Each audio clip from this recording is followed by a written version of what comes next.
let's get started with our barn. I'm going to have my paper horizontally. We're going to start with the bottom of the barn, going across.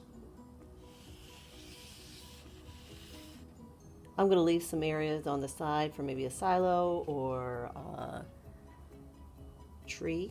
I'm going to come up and do 2 lines. This is going to be the side, leave room for the top. I'm also going to come over about 1/3 of the way and do a 3rd line.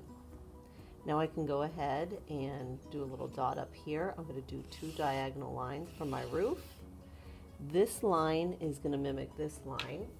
So if I laid my pencil here and just placed it over like, slid it over like that, that's the same angle. And then close up the barn.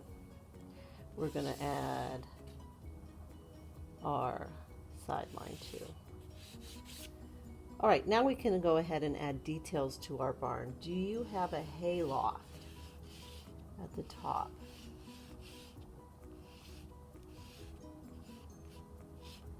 What kind of door do you have? My door is going to be extra large to make sure our animals and tractors can fit.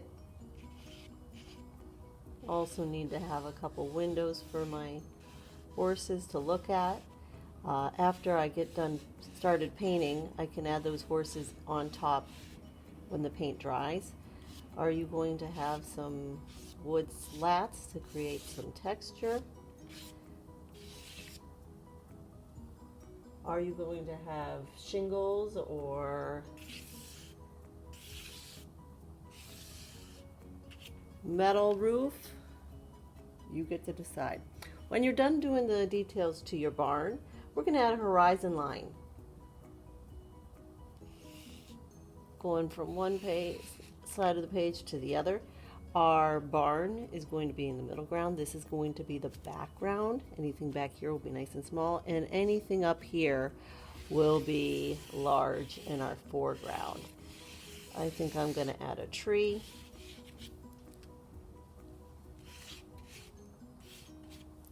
Yeah, I don't have room for a silo, but if you did, you could add one. Maybe I can sneak one in back here.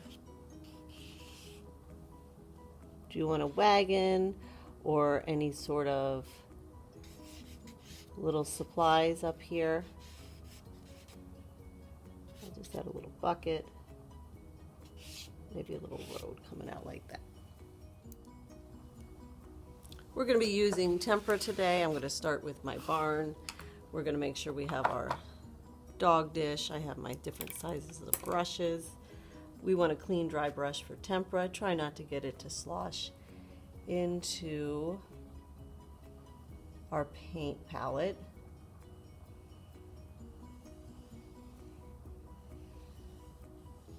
I'm going to wait till my red paint dries before I add any black outlining.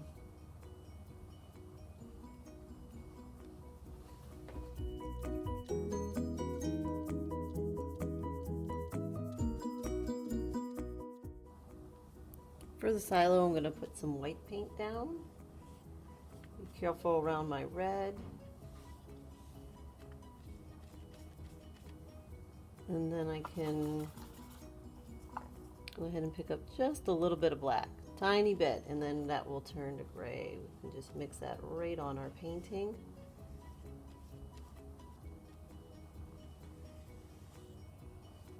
Black is a strong color, so only a little at a time. This is going to look more like a silo when I go ahead and outline it.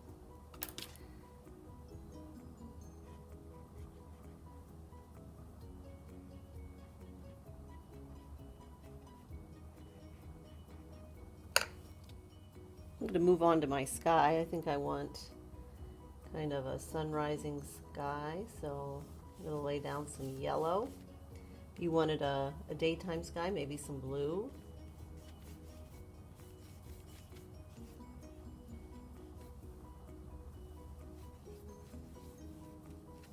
All the way to the edges.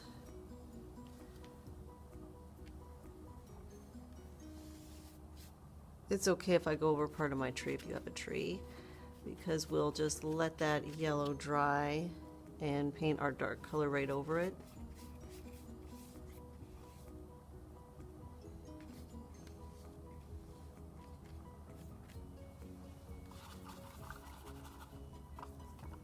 I think maybe I'll take some magenta, start working a little bit going across.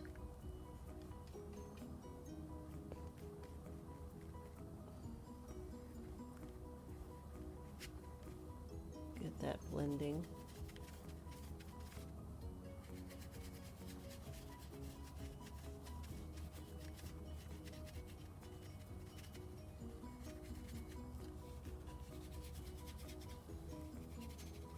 My yellow's still wet, so that's going to blend a little easier. If it dries up on you, grab just a little bit more yellow. You should loosen up your paint.